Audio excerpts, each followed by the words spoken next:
Halo, Assalamualaikum warahmatullahi wabarakatuh teman-teman. Perkenalkan, nama saya An Amelia Sari dengan NIM 1123149. Saya dari Universitas Pelita Bangsa. Di sini saya ingin memberi pengetahuan terkait tentang proses seleksi karyawan.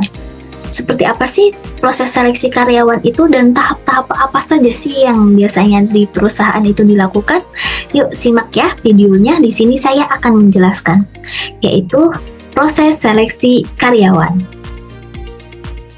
Nah, proses seleksi karyawan yaitu membangun tim yang solid adalah proses yang kompleks. Memilih kandidat yang tepat untuk mengisi posisi yang kosong adalah kunci keberhasilan suatu perusahaan. Perencanaan kebutuhan karyawan. Biasanya tahap awalnya itu adalah mulailah dengan menentukan kebutuhan yang spesifik. Tentukan posisi kosong, deskripsi tugas, dan kualifikasi yang dibutuhkan. Misal, kita membutuhkan suatu produksi, bagian produksi atau bagian administrasi, maka tahap awalnya kita harus tahu deskripsi tugasnya dan kualifikasi yang dibutuhkan itu seperti apa. Kemudian setelahnya kita persiapan yang matang. Persiapan yang matang akan meningkatkan efektivitas proses seleksi. Pastikan semua dokumen dan prosedur itu sudah siap.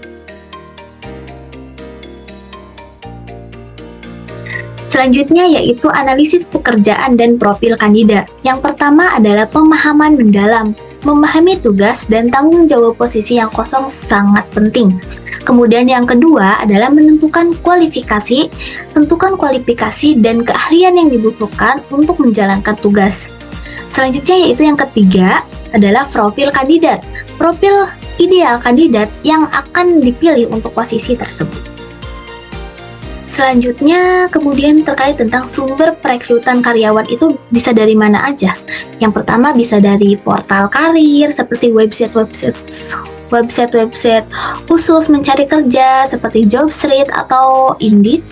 Kemudian bisa lewat media sosial, platform seperti LinkedIn. Itu sangat membantu dalam mencari kandidat yang potensial. Kemudian jaringan profesional. Manfaatkan jaringan profesional Anda untuk mendapatkan referensi dari orang-orang yang Anda kenal. Dan selanjutnya yaitu rekrutmen internal. Berikan kesempatan bagi karyawan internal untuk melamar posisi yang kosong. Selanjutnya kemudian yaitu proses seleksi administrasi. Biasanya sebelum seorang HR itu mencari seorang calon karyawan itu memverifikasi seleksi administrasinya terlebih dahulu, yaitu memverifikasi, periksa kelengkapan dokumen dan keakuratan informasi yang diberikan kandidat. Kemudian setelahnya itu memfilter, pilih kandidat yang memenuhi syarat minimal yang telah ditentukan dalam profil kandidat. Selanjutnya yaitu jadwal wawancara. Biasanya jika administrasi udah selesai, kemudian sudah sesuai dengan kualifikasi, maka seorang HR itu menjadwalkan wawancara. Selanjutnya yaitu wawancara seleksi karyawan itu biasanya apa saja sih? Yaitu yang pertama biasanya pertanyaan behavioral, yaitu pertanyaan yang menanyakan tentang pengalaman dan perilaku di masa lalu. Kemudian yang kedua pertanyaan situasional, yaitu pertanyaan yang menanyakan bagaimana sih kandidat akan bereaksi dalam situasi tertentu. Kemudian yang ketiga adalah pertanyaan teknis, di mana pertanyaan yang menguji keahlian dan pengetahuan kandidat. Biasanya setelah proses administrasi, tergantung dari sebuah perusahaannya. Ada juga perusahaan yang melakukan seleksi tes terlebih dahulu atau wawancara terlebih dahulu. Jadi, itu semua tergantung dari perusahaannya.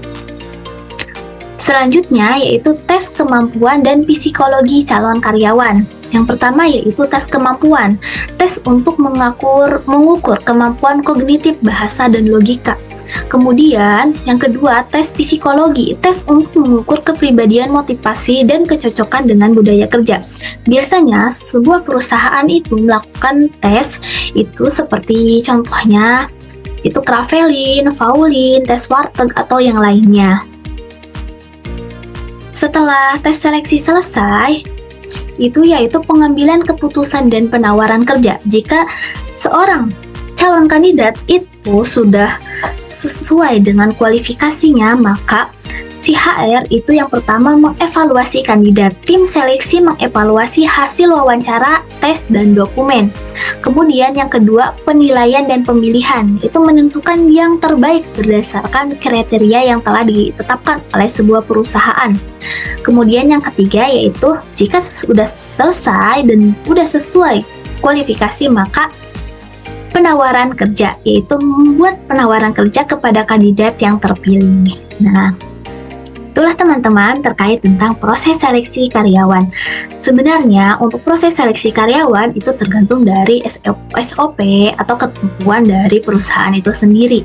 Oleh sebab itu, jika ada yang mau dipertanyakan, boleh langsung kolom komentar ya. Terima kasih teman-teman. Saya akhiri. Assalamualaikum warahmatullahi wabarakatuh. Bye-bye.